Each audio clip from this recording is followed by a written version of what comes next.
Welcome to the Deep Chat. Is ChatGPT a threat to Google?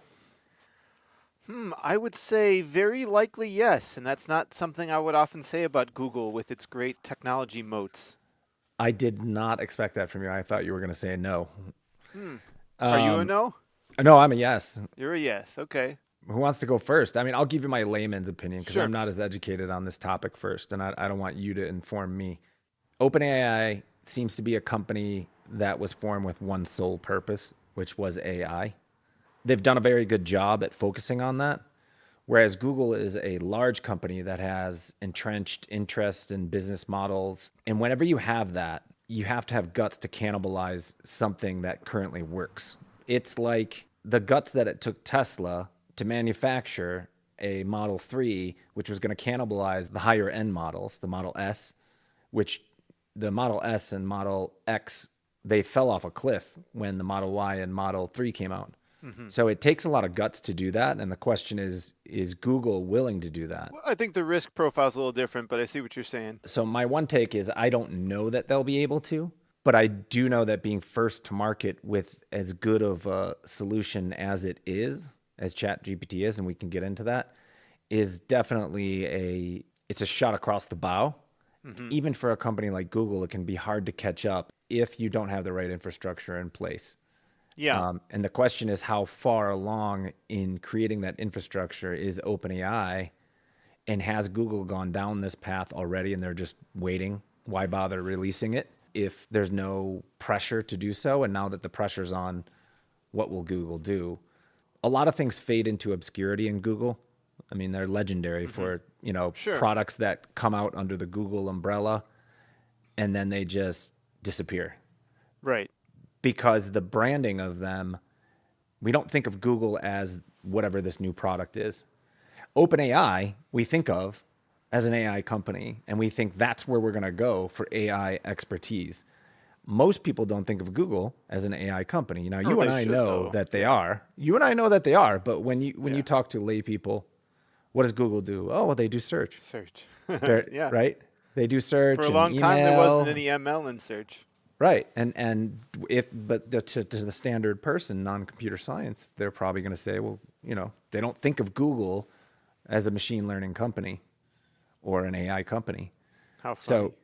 So, when you go thinking about like, well, I need a digital assistant or I need to ask a question and have this banter back and forth, the branding has been set OpenAI, and they've done a good job of that. So, there's a whole host of reasons I think that it is a threat. And I think Google's not as good at that branding.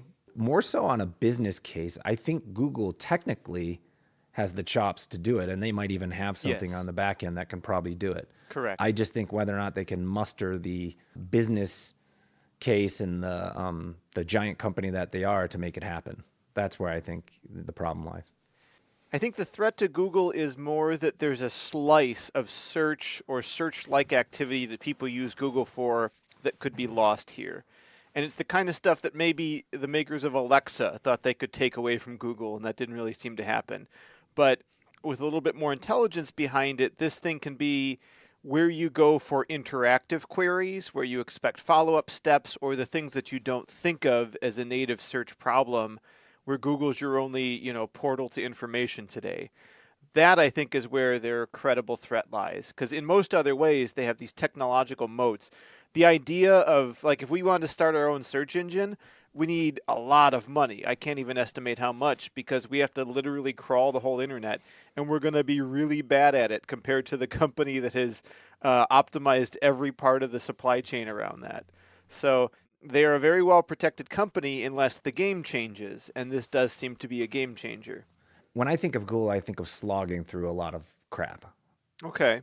I mean, not always, but if I'm trying to get ideas or learn something, oftentimes I have to go to the first page, scan each article and go, oh, that one looks good. And then I read it and find out it's not exactly what I was looking for, or it doesn't have the answer I was looking for. Often doesn't deliver it in an easy to consume format, right? You have to kind of hunt. I wouldn't necessarily say this is a criticism of Google as much as it is an observation of the use of a search engine. Yeah, it's just a Yeah. general search engine. It's hard to do. Discover the next great filmmaker. You can do that via a search engine, but not with one query. It's going to take you some poking. So I just had, this is the perfect example. Today, I'm trying to think of alternative names for these different models that we have, sales models that we have in our company. One is like an end-to-end solution, right? End-to-end complete package, right? Hmm. And so I went to OpenAI and I said, come up with creative names for something that is an end-to-end solution, which is the perfect case. Because if I put that in Google, I'm not going to get any kind of consistent answers. That's right. Yeah, Highlight. Google's not a tool for that. It's not a tool for that. So this is like, you're right. This is a new tool and a new format to engage in. And OpenAI, I think Google will have its own, but OpenAI came out Yeah. and branded themselves as the leader in this area. For instance, I asked that question, Hmm. and OpenAI came back with a list of 10, complete coverage, full spectrum, 360, one-stop shop, comprehensive package, total solution, end-to-end encompassment, all-in-one approach, complete care, full circle. Now, they're all An accurate. intern could have done that. An intern could have done that. That's right. But they're not a thesaurus, because the first thing I did was, look up complete in a thesaurus, and it just gives you terrible words. It doesn't give you like a phrase, like two words put together that makes sense. Right. It's not in Not context. easily. It might help with your creative process, but it's not a solution. That's right. But this is nearly a solution. This gives me a Yeah. lot of great ideas that are in context for what I'm actually looking for. Sure. So in that respect, I think it's a success. And I think you're right. It's the proper branding for a new way to interact with machines and get Yeah. ideas. So in that sense, it's not really a competitor, and it's not going to replace Google, because we can talk about some of the areas where it's wrong, but it can cannibalize some of Google's search that's done to get new ideas. And, for instance, do what I just did. I might be Yeah. instead of looking at thesaurus, I did what I did. Now I'm not searching, synonyms for this, and I'm not being shown ads. Right. So let's say that's 20% of the market. That's still a massive market. Yeah. And I think there's new opportunities as well for more. Like one thing Google doesn't do at all is have a conversation with you. So there are conversational paths of inquiry that can now be created. So rather than like, oh, here's the steps to follow, it'll walk you through the steps and answer inline questions. That's right. For those who haven't actually interacted with ChatGPT, it does allow you to ask a follow-up question, and it does know the context of the prior conversation to a large degree. Yep. So, Google does smart things, but it doesn't really remember your last query. right, and so you can go back and forth with it. So a few things to point out: there are successes and failures to this in terms of the edges. Like, this is my observation, Kyle. Correct me if I'm wrong, but like a human, humans can be wrong about facts. So Sure. there's a pretty hilarious one going around about someone asking what the fastest marine mammal, and it says, well, it's a peregrine falcon. And they go back and forth, him like trying to make the machine deduce that it's wrong. It's hilarious because he thinks he gets it somewhere in the context of the conversation, and then at the end he says it goes all the way back to saying it's peregrine falcon, and it's like so frustrating. Yeah, they have only a local sort of a proto memory in that regard. But The the model is point is, static, essentially. this isn't like what it's lacking right now is it's been trained on data across the internet, I presume, Yep. and that data can be wrong, just like a human can read an article and be wrong. Right. And people are starting to also find biases, and biases in a sense that it has an opinion about something that leans one way or another. Of course. Because, of course, the data that it was trained on depends on the volume of the data and where there's bias on the internet. Yeah.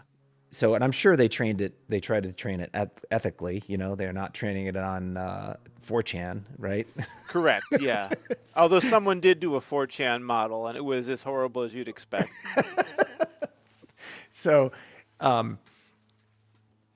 my point here is that it you can't rely on it to give you the exact truth every time. It's better for ideas and going back and forth and starter templates for things than it is, hey, tell me an ontological fact about the world. Sure. It's probably going to get it right, but a peregrine falcon isn't a marine mammal. Right.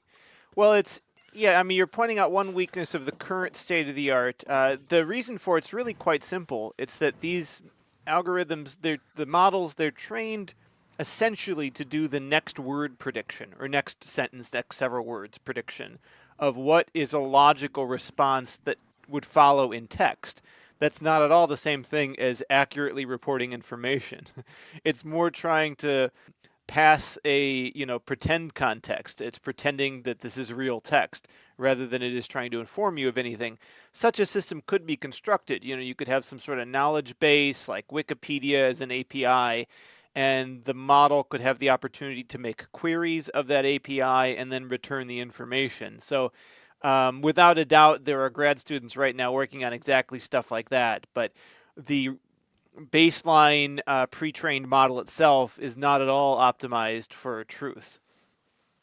Right. I think that's well said. And so, do you see a future where they hook these up to, Wolfram? Like Wolfram has an giant ontology, if I'm not Yeah, mistaken, that's an that interesting one.